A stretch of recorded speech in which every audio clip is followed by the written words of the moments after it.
So I'm going to try to have this conversation without sinking into a 4-day depression. I think it's an important... What would you like to do after having the conversation? I would like to feel that I am helping to empower others rather than highlighting my own personal weaknesses. And yes, can talk to others that are listening and also experiencing a lot of these types of experiences. Well, I mean, that's the reason, the main reason I was inspired to have this conversation is because in the last week, I've been contacted by a couple of people who said that they struggle with a similar thing and would like some support. So I know it's a thing and people need support. They need to know that they're not alone. And there is the potential for a reframe and helping people understand that it doesn't have to just be a negative thing. You know, that's why I put out that video on the Sanctuary YouTube page about psychedelic superpowers. Because that is a perspective that can be taken, and it is a valid perspective. I've seen it at work. So anyway, we're talking about, I guess, mental health overall, but specifically borderline personality disorder. And dun, dun, dun. Well, you know, I mean, the thing I would like to say about this is that it is, aside from maybe schizophrenia, it is the most stigmatized mental health issue. There were therapists that I have worked with in the psychedelic space who have said point blank, borderline people with BPD are crazy. Like, they're not able to be helped. Oh, yeah, there were therapists that you know. Yeah, right. I mean, I'm not surprised. Well, I'm just you look surprised. Well, it's less of a surprise thing and more of just like an energetic rush of, damn, that's cold. No, and it's, well, not only is it cold, but it's just not true. It's flat out not true. You know, even the term borderline comes from, in the 20s, it was believed that people with BPD were borderline schizophrenic, and that's what borderline means. So, you know, BPD, there's 9 symptoms, and if you have 5 of them, then you can be diagnosed with BPD. I've never been diagnosed with anything. I've only been to a psychiatrist once, and that individual at age 19, within the first half hour of seeing me and hearing about the incredibly challenging life circumstances that I was going through at the time, prescribed me Zoloft, like on the spot.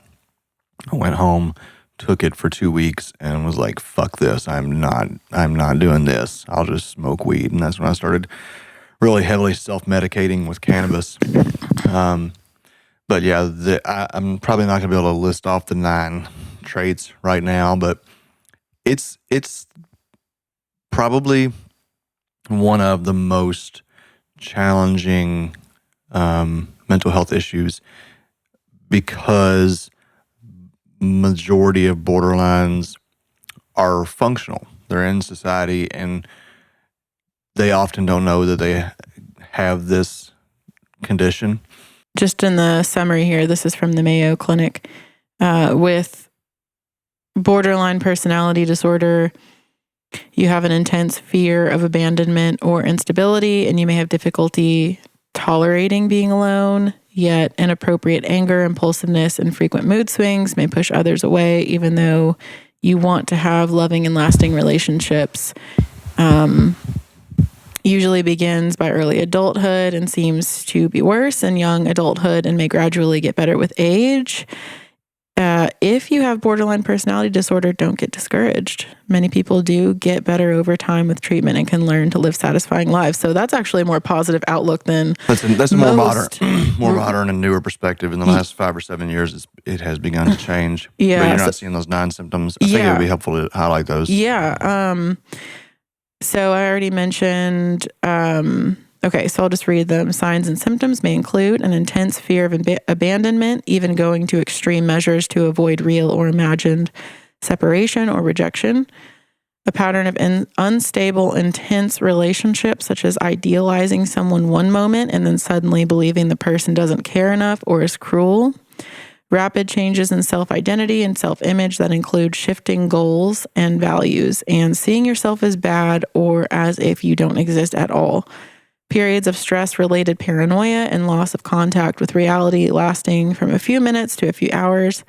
Impulsive and risky behavior such as gambling, reckless driving, unsafe sex, spending sprees, binge eating, drug abuse, sabotaging success by suddenly quitting a good job or ending a positive relationship, suicidal threats or behavior or self-injury, often in response to fear of separation or rejection, wide mood swings lasting from a few hours to a few days, which can include intense unhappiness or intense happiness, irritability, shame, or anxiety, ongoing feelings of emptiness, and the last one, inappropriate intense anger, such as frequently losing your temper, being sarcastic or bitter, or having physical fights. You're talking about the negativity bias. There's also a huge negativity bias where you just think that the world is out to get you. So you were you were the person that came to me and said, "I think you have this." So I'm just, I'm curious as much about your experience in this as much as I'd like to share my experience, which, just so you know, is what usually triggers me into that real, the kind of the darkest place is feeling how much my being, my state of being, my human beingness is a burden on other people. So just gonna try to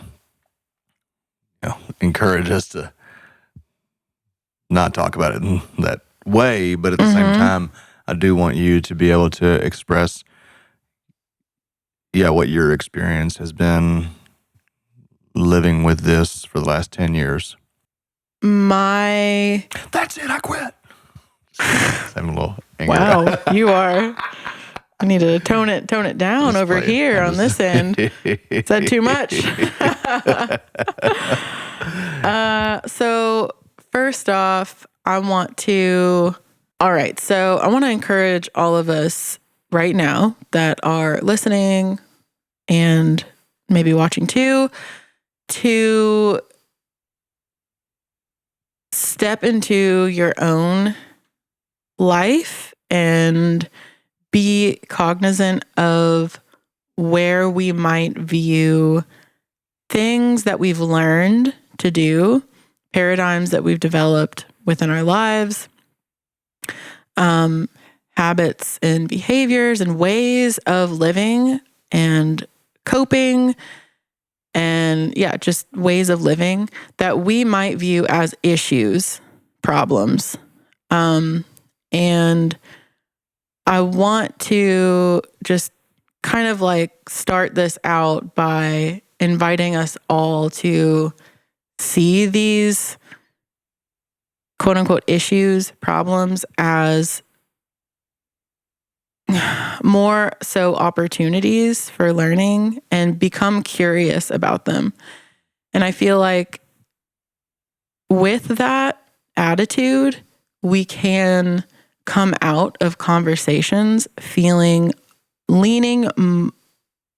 more towards empowerment, rather than feeling kind of doomed or like there's something wrong with us. Because I know that's not true. Like, I know that, yes, there are ways in which all of us have developed patterns that do not contribute necessarily positively to our lives and other people's lives. There are some things that we do that we could do differently. And that's what we're doing here. We're here to learn in this life and learn from each other. And those that we choose to have relationships with, like I chose to have a relationship with you for a plethora of reasons. I would say ultimately all of them positive reasons that also, like everything, comes with shadow sides or things that I needed to learn about myself, which like had the relationship with you feeling really right. Like, yes, like just a yes. So,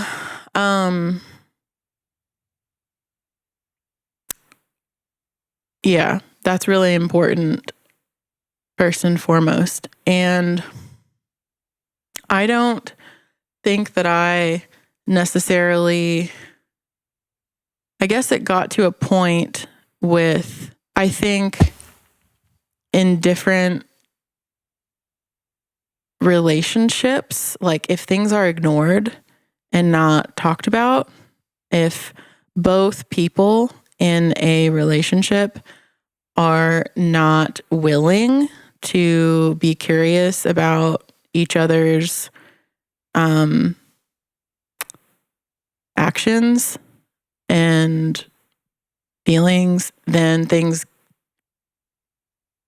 get worse, unpleasant and uncomfortable and not healthy and stagnant. And that's where, like, you're pinching off the light when you're not talking. Both parties are not willing to talk about what's going on. So, and that goes with anything, like whatever it is, whether you have a diagnosed condition or undiagnosed condition or whatever. So I feel like there was a period, a good couple years of time where we got like extremely busy, which kind of that period of time ended a couple years ago. And like we were so busy in those couple of years and did not spend a lot of time together, like quality time, just you and me. We brought a new person into the world, a little person. We were living in another country. Not a big person, well, he's a little big.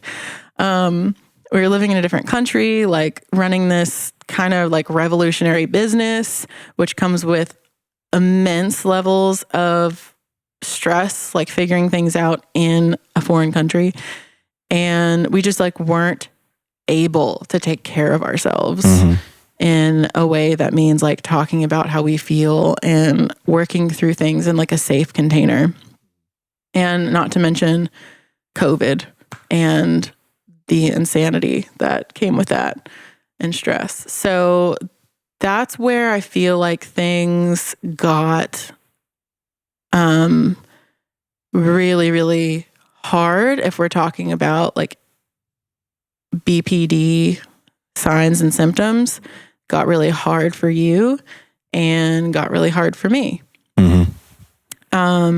So like prior to that, I feel like, yes, like these various signs and symptoms that I read off, like you didn't exhibit all of them. But like most of them maybe at not, times. Yeah, maybe not as much, or it wasn't as visible to you, but it was experienced by me internally for sure. Yeah, well, I think like what I initially started this conversation off with is that my own things that the shadow parts of our relationship, things that take a lot of energy for me to work on, get through, grow out of. I entered into our relationship with those things, like as we all do in relationships. And I wasn't even aware of my own unhealthy patterns that were contributing to like just kind of like feeding into our own unhealthy patterns. Like for me, it's avoiding conflict.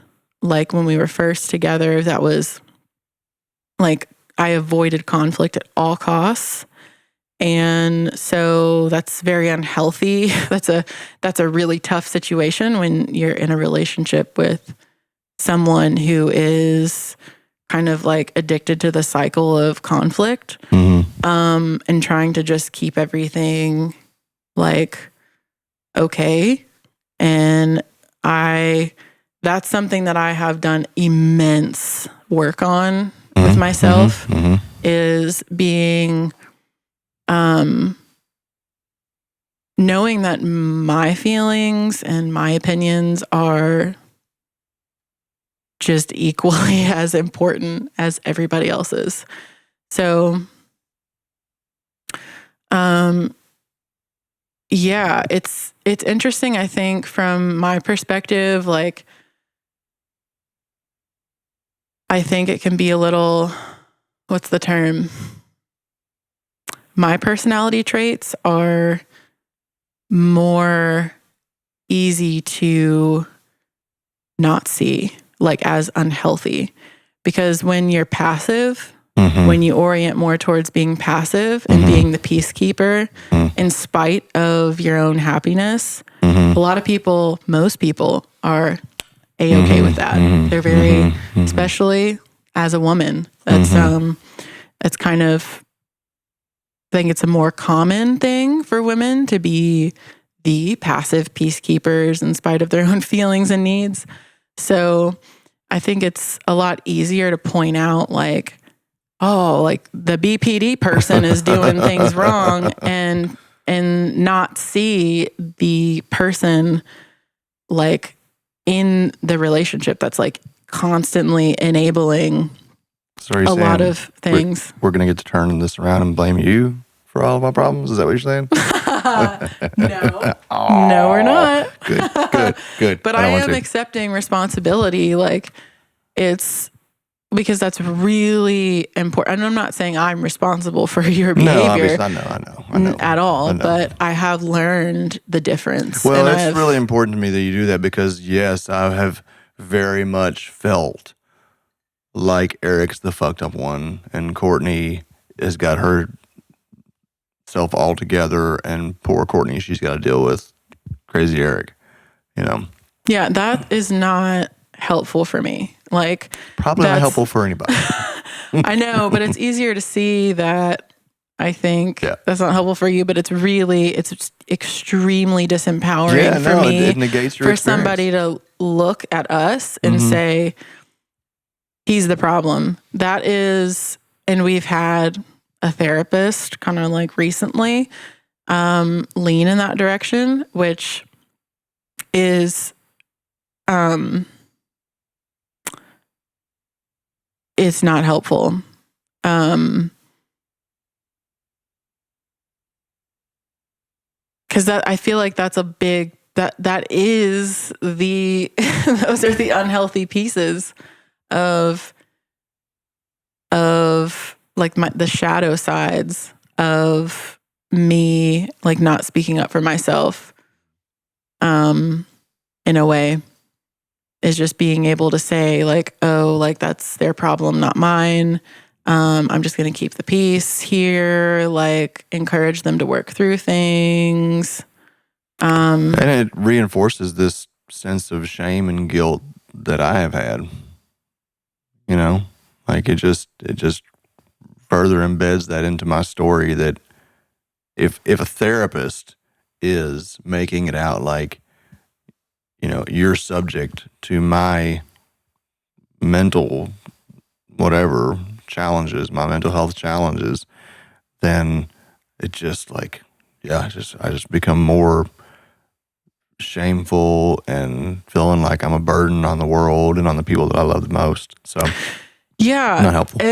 And also like failing to acknowledge the benefits of all these signs and symptoms. It's not your first thought when you look at all those things is that there's a flip side. No, you're like, but there is. For And sure.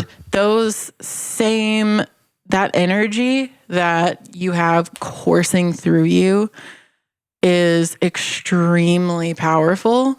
And like I have seen you in the past couple of years have such a shift in redirecting that energy more often, like with practice.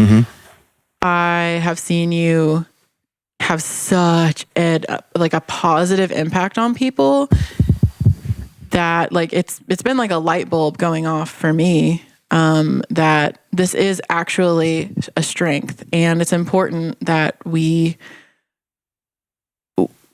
as we have more and more therapists and space holders and coaches and people that can see that, they can encourage people who have these signs and symptoms to look for that. Look for that. Focus your energy on that. And that will bring you through the really shitty days where you feel worthless. Like, Yeah. You don't agree? Yeah, no, I do agree. It's just that my hesitation there is that when you're in the midst of a really shitty day, that usually means you're going to be in the midst of a really shitty several days. And it is really, really difficult for you to internally be able to say, okay, my suicidality is actually an expression of my desire for vitality. So I can go down the list and flip them all around, but it's tough, man. It's really, really tough. And you know what I fully recognize that I am getting better at shifting it, since I have become more consciously aware of where all this comes from. If you don't have an idea, and this is where diagnosis is helpful. It is helpful to be able to say, oh God, okay, all these symptoms, I have all of these symptoms, so that means I'm this. I'm not just like hopelessly fucked and just crazy. Like I have a condition that can be alleviated through a process. It's like any other health condition. If you break your leg, then you've got to go through a process of repairing that. If you don't know that your leg is broken and you just think whatever, like, I don't know, something really bad happened, and you ignore it, then you're just going to be dealing with the pain and not finding the solutions to. And so 100% that the awareness is helpful in getting out of the negative loops, but this is such a dark hole that even that can take, like, even having that awareness of what your condition is and the tools that are available, it can seem like they are 1,000 miles away and you can't even get out of the chair to go get them, and even if it's just a thought, if it's trying to cling on, just grab onto some kind of thought that can help pull you towards the light, it's that negative self-talk, it's that negative bias that just, even if you do think something positive, there's that voice to tell you immediately, you're wrong, you're worthless, you're actually, not only are you worthless, you're detrimental to the lives around you. And it's just like, I mean, BPD people, it's the highest rate of suicidality of any mental illness. They have it's the highest attempt and the highest completion rate. 30% of people diagnosed with BPD attempt suicide. 10% of those 30% actually are successful. And that's not even counting the people who, like myself for many years, were trying to slowly commit suicide with alcohol and tobacco and drugs and whatnot.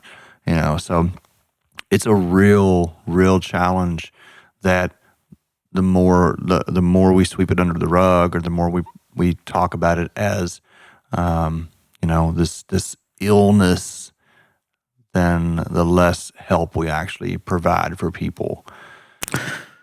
Yeah. Yeah, I mean, looking back, if I was speaking with someone who was in a similar position as where we were at, like say 5 years ago, I would really, really encourage, like if I was speaking to someone like me, I would really encourage them to have the conversation with their spouse who they may think like something, is not getting across here in my communication, something's off, like, to just, if they think that their spouse might be diagnosable with BPD, I would definitely encourage them to like talk to them about it. Cause I wish, looking back, that I would have said something sooner. Like, so, I mean, I guess that's a question that I've never really asked you before. Because when you said that to me, it was when our lives were in just absolute turmoil. It was like the symptoms were becoming so apparent that you had to say something. But how long had you had that suspicion before you actually said something?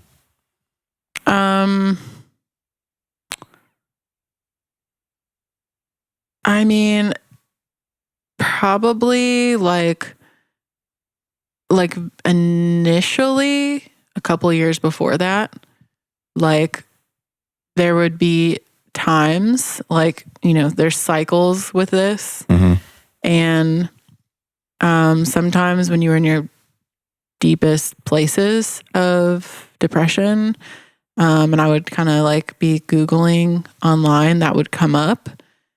And I would think, this could be it. But honestly, I feel like my generation is we're like deemed as the duped generation. And looking online at mental health websites for all the signs and symptoms of everything wrong with you. I mean, there's just like, it could, I feel like a lot of people could be diagnosed with a variety of things that aren't necessarily them. And so I dismissed a lot of that stuff initially, like, oh, here we go, some more diagnoses. And at the time, I was very much operating under it's unhelpful to be diagnosed with things. In that perspective, it just puts labels on people, and then we start to operate as if we are that. And so I was very dismissive of a lot of that and didn't see any positives in adhering to that or bringing it up with you. So, yeah. And then probably like, I don't know, there'd be cycles of probably like every 6 months to a year where you'd really be going through it and in this state of turmoil. And I would just be at a place of loss and how to help you. And like, that's where the parts of me that I've grown so much in is when I'm feeling that way, instead of losing myself in helping someone else, stepping into myself and stating my needs, I feel like has become extremely apparent at how helpful that is with you. Instead of saying, oh, like, I don't matter right now, sweep that under the rug. You don't, your feelings are besides the point. We need to focus on Eric now.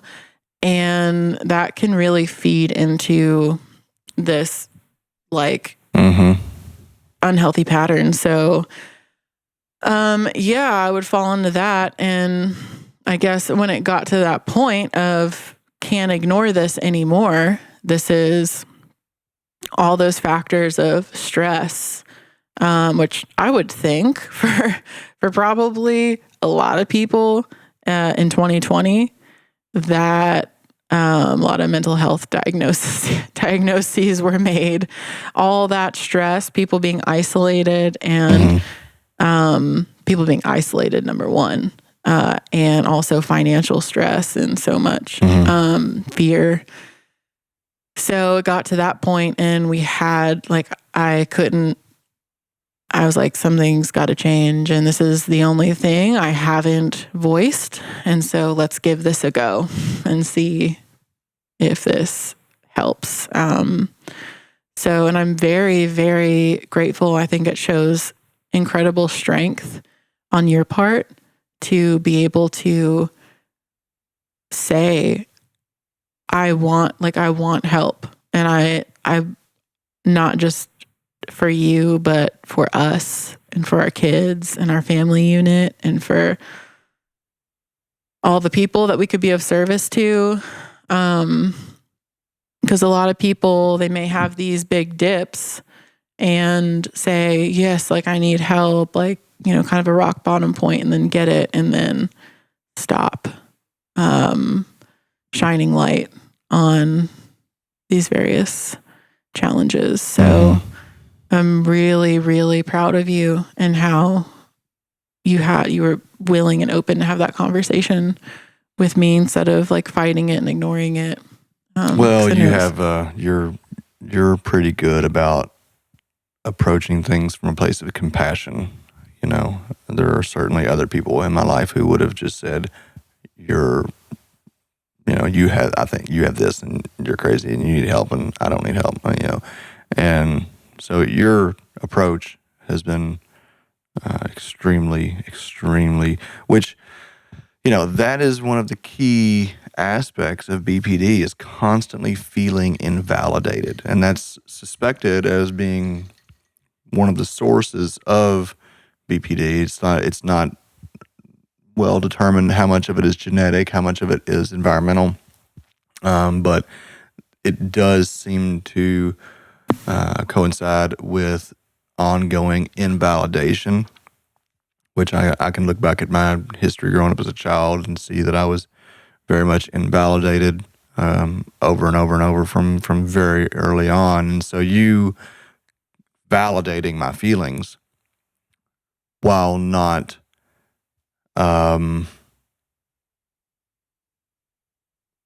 not buying into the story, not participating in the story of it, is really, really, really helpful. What do you mean not participating in the story? How when instead of being like, oh, Eric's suffering right now, I need to go help him, focusing on what helps you. Yeah. It's so much when I think of this and I reflect on this, I think about that mushroom trip that we had in Paoli, where I was just a burning ball of torment. Remember I was pouring water all over me, and I was just hot, and I was just a ball of torment. And you were, 30, 20 feet away from me saying, you can just come over here. You don't have to stay there. You can just come over here. And I have thought so many times, as you have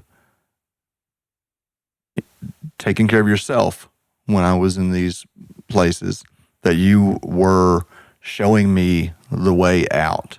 You weren't coming there and doing more of that, just feeding into the story. Poor Eric. I mean, that's so much of what I grew up with that contributed to the story, is this poor Eric. He's always suffering, poor Eric. And it's just not helpful. So to be able to show, to validate my feelings, yes, I understand what you're feeling is real, but there's another way that you can feel. And I'll be over here feeling this way, and whenever you're ready, I'm going to be here waiting for you to come over here. It's like the Abraham thing, right? When she talks about how the Abraham isn't going to go into the negative feelings with you, right? Mm-hmm. It's I'm not coming over there with you into the misery, but I'll be here waiting in the joy whenever you're ready. Yeah. And it's very often it is a bloody nail crawl into the light kind of thing, but without that anchor of someone over there in the light, then yeah, I don't know how you make it out. because all you see is the darkness that you're surrounded by. Mm-hmm.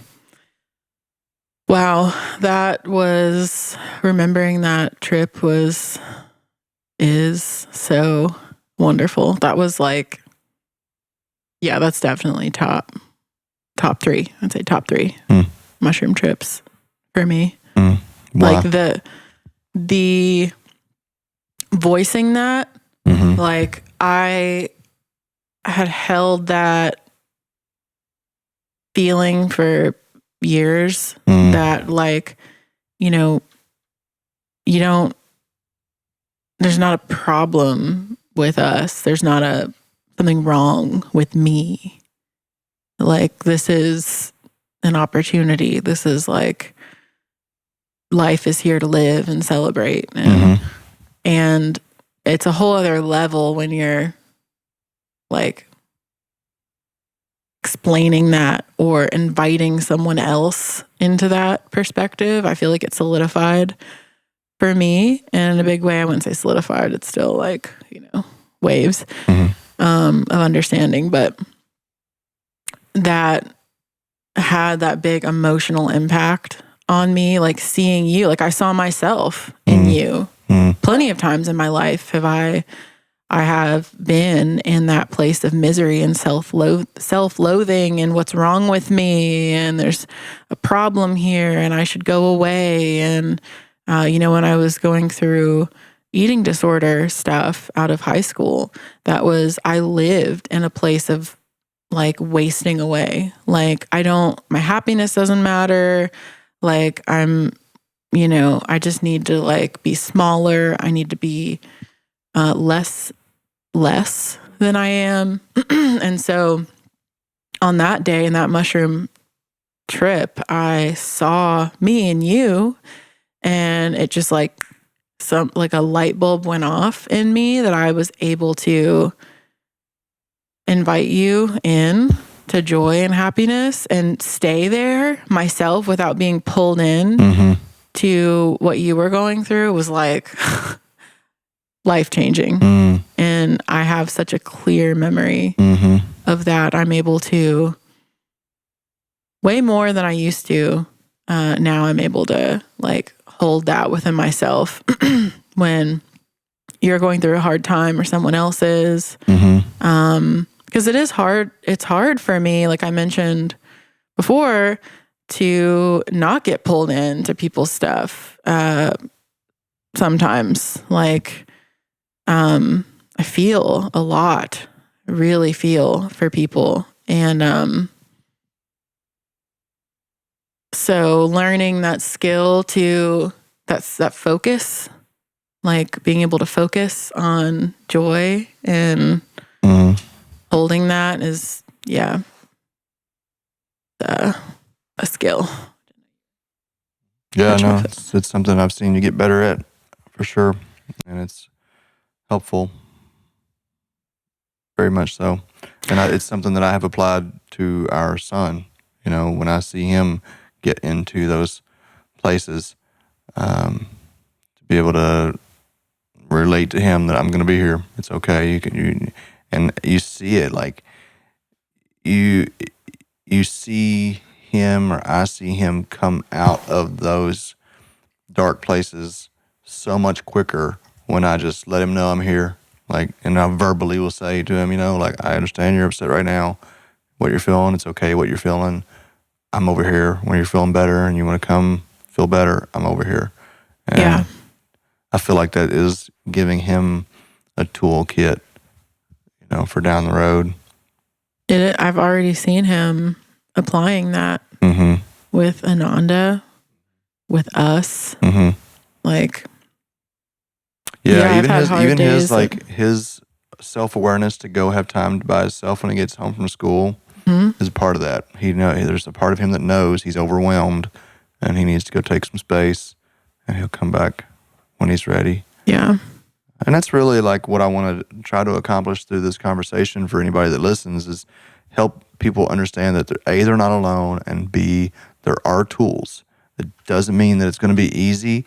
It will get easier, and that's certainly one thing that I have experienced over my journey with this, is that as you get older, as the whatever website you said was, and as the research shows, that as you get older, the symptoms of BPD tend to lessen, and so that is something helpful to look forward to. But even before that, then, and even throughout that, you do need tools to help bring yourself back to reality, because the reality that you get lost in a BPD spiral is not the true reality. It's a reality of this story that we have told ourselves, and to become aware of that story. And then that's not to say that like the life experiences that have led to these feelings and this condition being a part of your life weren't real or don't matter. But what actually does matter is right here, right now. And so when you get into one of these loops, when I get into one of these loops, one of the most helpful things that I can do is acknowledge that I'm there, and then start to look for other versions of the story.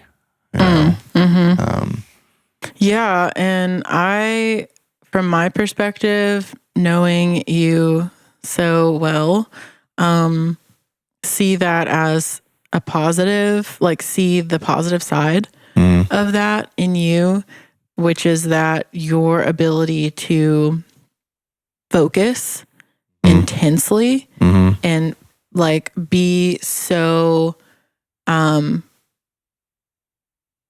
perseverant in life, and like really once you decide to do something, you continue to do it and you stay focused, and you just will push through really challenging thresholds to like get to the other side. And I feel like that comes with these times where like this intense focus it just needs to be redirected. And so, I mean, it's enabled you to create these incredible organizations and be of support to so many people, because it's something that most people will not push through challenges like to even the 100th of what you have pushed through. I appreciate you saying to that. Create. I mean, when every day things. is a challenge, I guess that helps to ingrain that in you. I mean, I can absolutely remember times in grade school just having to push through to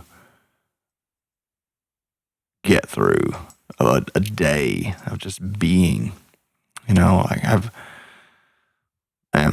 It's crazy. I mean, it's kind of crazy to think that I have gotten through as much as I have and not really hurt myself. I mean, it used to be nothing. Anywhere I was scanning, looking for a way that I could kill myself there. Like it's been so tough so many times. But, continuing to just, I guess what I want to say is that the other behavior, the other tool, one of the other tools that has allowed me to find more relief is having the ability to express what I'm feeling. Because if you're feeling like killing yourself and you just sit there and you don't tell anybody and you're just looping in your head, or if you feel like everybody's out to get you and it's just looping in your head, like that shit is like, that is not helpful. But if you can have someone that you can voice it to and say, look, I am really feeling worthless. Can you help provide me a reminder, of my value, of my worth?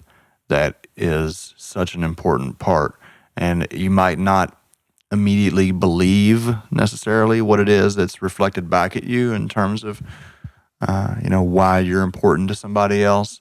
But it's that same kind of thing, like that anchor over there in the light that, okay, there's somebody over there that believes this. and maybe I can convince myself of the same thing. Yeah. So that brings up for me a question,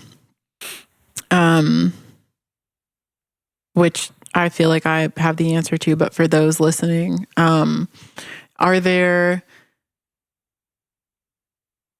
lifestyle changes that you've made as far as like kind of staying away from certain lifestyle habits or patterns and moving towards other patterns, things? Yeah, not smoking weed all day is the first thing that comes to my mind. And that is a hard thing to try to convey to somebody that is smoking weed all day. Really hard, because you just think it's harmless. I feel better when I smoke pot. But the truth of it is it creates emotional instability. It really does. It's the swings. I mean, you get high and then you get low and then you get high. And when you're using cannabis all day long, that's what happens. So that's been one of the biggest lifestyle changes that has improved my overall stability. I know you would agree with that. And then the other thing that is extremely valuable, extremely important, is to inundate yourself with positive messaging. Fucking listen to positive messaging like you smoked weed all day. And I do that. You hear me? I'll wake up in the morning and get a meditation in, a little journaling in when I can, if the kids aren't up early, and then I'm like listening to some kind of positive messaging usually about our grander nature as a spiritual being, or about the power of our conscious and subconscious mind, because that's another aspect of this, is your subconscious. If you're struggling with BPD and other forms of mental illness, but I can only speak to what I know, which is this, then your subconscious is programmed with the belief that you're worthless. It's programmed with the belief that you are a burden onto the world around you, that the world would be better off if you just took yourself out. Everybody will get over your death pretty quickly, and they'll pick up and move on and be much happier afterwards. And it's not. That is not true. It is a complete and utter falsehood. Every single person on this planet has somebody that loves them, has someone that wants them there. And if it's just one person, that's enough. But it's always more than one person. There's always people that you can look to. And that's been something that I've done, is like taking inventory. I continue to try to do pretty regularly, is take inventory of the people who do care about me, who show up for me. Let's see, what else? I definitely don't drink like I used to. I used to drink a lot, which was that kind of shame-inducing, guilt-inducing behavior. At the same time, I do enjoy cannabis. I do enjoy a beer, and I do want to be able to use those substances in a moderate way. And I don't know. I'm like authentically curious about your perspective on where I'm at with that right now. I'm mainly using edible cannabis in the evening. Has been my routine. Delta 9.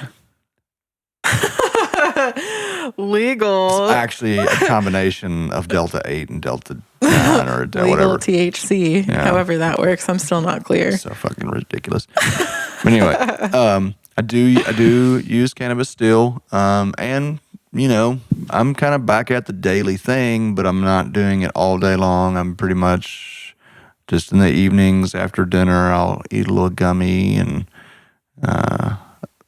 alcohol, I tend to sporadically drink.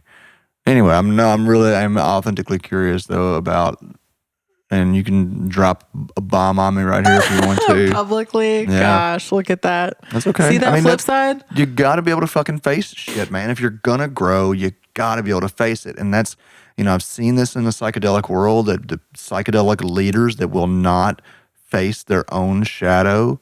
I've seen this in my family. Like, this is a huge part of why I deal with this, is because my family, my mom, won't face their fucking shadow. So so many people. Like, what a stigma it is people. to admit that publicly, or Mhm. to anyone really, that you have challenges with mental health. Like, I mean, for pilots, for there's surgeons, some careers you just for can't. attorneys, for all kinds of things will get you immediately like docked from it was your job. when I just, and this is only like the second or third time that I've really talked about this publicly, but it was a major concern of mine that if I start talking about this publicly, that people are not going to want to come to me for psychedelic support. Again, it's the most stigmatized. When you tell people you have BPD, they take a step back. Like, what are you gonna do next? maybe any fucking thing is the deal. Like, the truth of it is you don't know. I'm capable of anything, but but when you're stable, that's the real truth, and that's why people are intimidated by BPD, because unchecked BPD, like the unhealthy behaviors that people can get into to just try to destroy their lives, can destroy everyone around them. It's a very real thing, and I recognize that. That's where if we are voicing our challenges, then personally, and I'm sure many of you listening can relate, when you are seeing someone who you respect and like enjoy being around or listening to or whatever, and you hear them voice, like, get vulnerable and admit something that is stigmatized. Personally, I gain a tremendous amount of respect for that person. One, I get to feel within myself that, oh, they're like me. I don't put them on this pedestal anymore that disempowers me personally. When people become people in front of our eyes, then we are lifted up and we see I think they're awesome. Look at all this shit they've accomplished that I would love to accomplish in my life. And what? They're getting vulnerable and telling me the challenges they have in their life. I can do that stuff too then. Like, they're like me. I'm a human. They're a human. So to hear, like, and all along with our relationship from go, you've been willing to be vulnerable with me and tell me really hard truths that were hard for you to voice.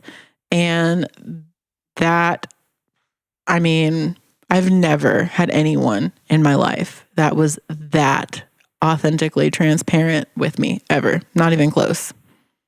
And that's something that I just love so much about you. I have so much confidence in you, like, for a number of different reasons, but that is probably one of the biggest ones, is that I know you're going to talk to me. Like, you're going to talk to me when you're going through something.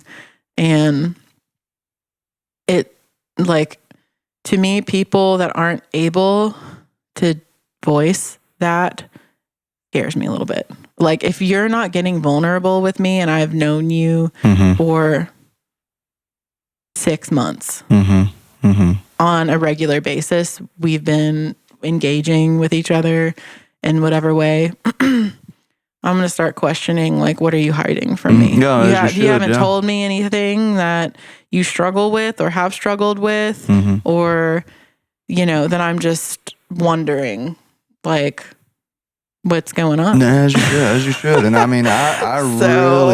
really feel like in the psychedelic world, this is something that it's gonna come up. It's a real deal. There are, there's a lot of folks out there that are touting psychedelics and not getting real with their own personal struggles. Pointing a lot of fingers. This way. Not this way. Yeah. So, that is by far the single biggest red flag to me when it comes to working with someone who is in the psychedelic space, is if they're not willing to tell you about their struggles, and I don't mean some surface level, like, oh yes, I had depression and now I'm better. Like, I want to know what you've been through, because if I'm going to be real, if I'm going to bare my soul, then by God, yeah, the people that are supporting me better be able to do the same thing as well. So that's a whole other big topic. But yeah, no, back to the question of lifestyle and whatnot. Another thing I would add, I just mentioned the unhealthy behaviors, but there are a lot of healthy behaviors. You mentioned as well, like positive messages throughout the day. You're right. I just think it was like gardening, being barefoot, being connected to nature. Because people who are highly sensitive you're absorbing energy all the time. I mean, I see this, I have experienced this so deeply and so tangibly in the psychedelic space. There was someone I was working with the other day, and it was just like, I can feel, like, actually feel their energy and feel my energy, and I can feel it with trees and with the dog, and so without you having communed with mushrooms, without is even what you're having saying. taken mushrooms, yeah. And so to be able to consciously go and tap into the healing power of nature is so important. It's so important. And then exercise, working out. I understand our systems now much more in this kind of relative to traditional Chinese medicine and the meridians and these blockages of energy. And so, like, going and continue to work out and exercise does a lot to push out meditation and journaling and positive focus. So anyway, there's lots of positive things you can do aside from just cutting out the negative things. But yeah, I am really curious as, from an outside perspective, how you're seeing my engagement with things like cannabis and alcohol and positive feedback loops as well. Okay. Let's see. So with the Delta 8 and 9, so yeah, when I think initially I was out with a friend and we stopped by a CBD shop and got talking with the owner, and he told me about Delta 8, and I'm like, what is this? And he was telling me about it, like, yeah, like it, it definitely, like, you will feel it. So be like, start slow. And I'm like, okay, whatever you say. And then I got home and I almost ate, it came in little gummies. And I'm pretty sensitive myself. So I almost took a whole gummy because I'm like, this really, like, come on. I'm like, a full serving size is one gummy. So like with CBD, I got to take like 5 times the serving size in order to feel anything. So something was like ringing in my head though, like him being like, start slow.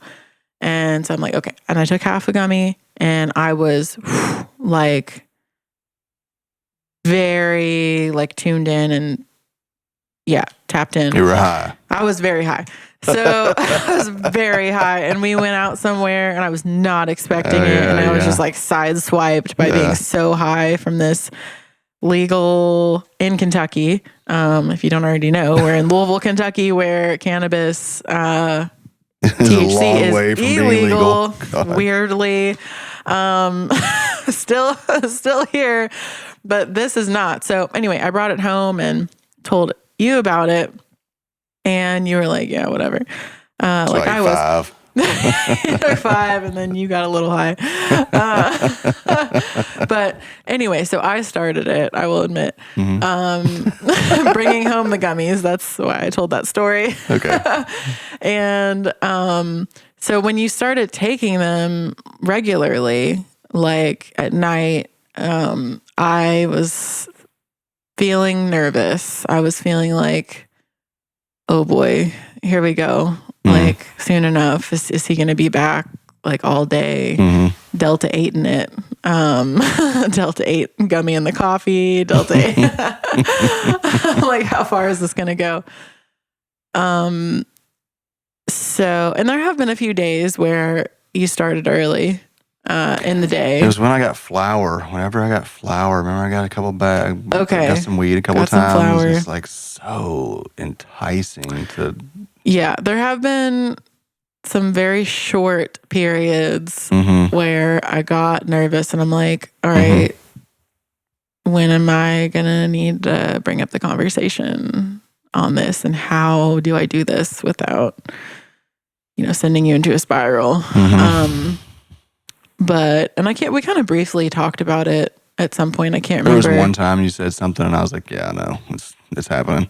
Yeah, I kind of tried to gently bring it up, but I was concerned because that's the thing I've noticed over the years. When cannabis is an all-day thing with you, then the inability to like track thoughts and patterns I've seen makes it really hard for you to do that refocusing thing that we just talked about. And you get really, really focused. Seems harder for you to track like the steps to refocusing. But we had that little chat and you were like, all right, yep. And then you backed off. And I was like, okay, wow, cool. Because in the past, like say when we were first together, I mean, I've got visuals right now of you just like scraping resin off of the out of bowls. Like, I'm out of weed. Oh God. Typical pothead behavior. Not addicted though. Not addicted. Yeah, I'm like, I think there's something wrong if you're doing that. No, there's not. I'm like, okay. Yeah, so we didn't go through that. So that was great. With alcohol, I mean, there hasn't been any concern for me there. But you've generally been just like a 1 to 2 beers a night type of person since I've known you. I mean, there have been periods where harder alcohol in like a social environment has been a thing. But I don't know, like with me, alcohol, I'm just generally very sensitive, like my physical nature. I feel like as I've over the years adjusted my diet and lifestyle, I've gotten and tracked a lot. I've done a lot of journaling on like what I eat and how I feel, and because I was diagnosed with IBS when I was in middle school, and part of that was tracking a lot of that and skating and everything. So I'm like really dialed in to my body. So little things I feel, whereas a lot of people I think just kind of aren't aware because they haven't done the work. I am, so maybe it's not that I'm sensitive, but I'm just more aware of from practice. Right. So alcohol for me, I'm like, now I'm back on this track of like, I'm really feeling that alcohol, I don't like the way I feel when I drink. And I go through this where sometimes I like to drink a little bit and I like it. And then sometimes I'm like, no, this is not you what I usually like. to drink alcohol until I buy you a drink. And then you're like, oh yeah, no, I'm not drinking now. Okay, that's another podcast. We're talking about you. Yeah, so recently, like, I think I've become more aware that you're drinking a couple beers and I'm not. And, but I'm not like seeing. Yeah, and it's not every night. I mean, I get like a 6-pack of beer and it'll last me through the week. It's kind of how I tend to do it. And, I'm not saying that's like something I would encourage anyone to do. I mean, alcohol is a neurotoxin. We know that, period. It's not good for you. But, I do think I'm grateful that I can engage with it because it is something that I enjoy. I mowed the yard yesterday. I had a couple beers. I enjoy that, So anyway, that's been. I will say, like, I do notice with you that you are more irritable when you drink, even if it's one or two beers. I think I'm more impatient. I do get impatient. Yeah. Yeah. Like, and I am the same way. Like initially I feel more loose, but it takes about an hour Mm-hmm. for me to feel annoyed, like more easily annoyed. And I think that's because of my lower ability to emotionally regulate. Like, notice, I want to say my instinct or my reaction is to do this. And with alcohol, I just do that. More so without alcohol, I will see it that I want to do that. And I'll, not always, but I'm more likely to weigh the options because like I've got the capacity to do that. So, It's all very relevant, though. It's very relevant to this topic of mental health and exacerbating symptoms, for sure. Yeah, and then with your routines of meditation in the morning, like that has positively impacted me so much. Like in the past couple years, you've been regularly meditating. I mean, there's been some you're right. falling off, but and that's mostly kid related, sleeping and that kind of thing with the kids. But you getting up and meditating and me seeing that reminds me like how good that feels and has encouraged me to meditate more. And especially the thought leaders, I would say, that you regularly tune into have had tremendous positive impact on my life. So much. I have stepped into myself and like embraced myself and what I'm capable of on, I mean, a whole other level. Like I am so much happier like this year, say, than just a couple years ago. That's that you being and seeing my children, my family, my surroundings being positively affected by me is the feedback loop that I'm going for, because it's the opposite of the other. And, I do want to recognize that my compulsion towards the poly was, I think, in many ways, a symptom of the BPD.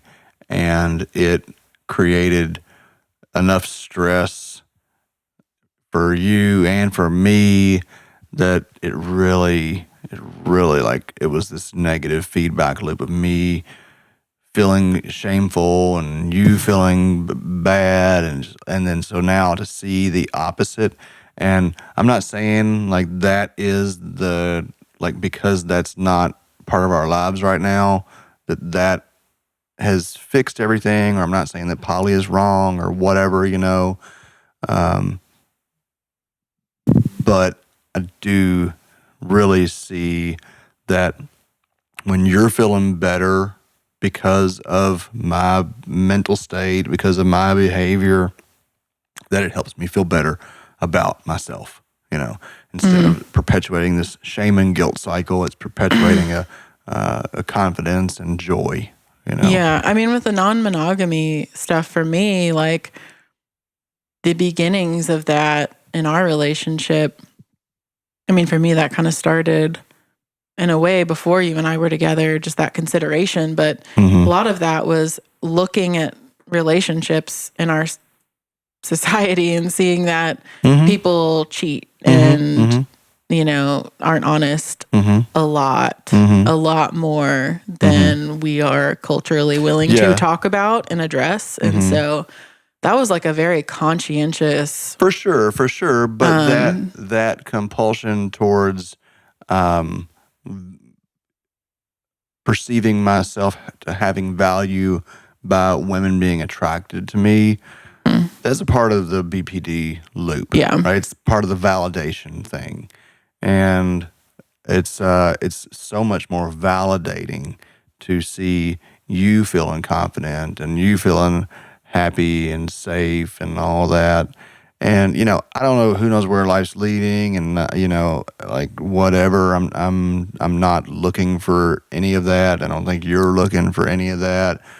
All of this stuff, like cannabis, alcohol, the sexuality. Like I'm not in any way saying that any of this is necessarily wrong, and I don't want any of our listeners to think that we're being critical of lifestyles, but the intention behind the thing and the way that you engage with the thing is extremely important to the outcome of the thing. Yeah, and like it being an ongoing conversation and curiosity and listening, because that's the thing is that we got enough indicators with cannabis that, ease up a little bit. And instead of listening and saying, okay, I'm going to get curious about that and see how that feels, and back off a little bit for a little while, or with the efforts in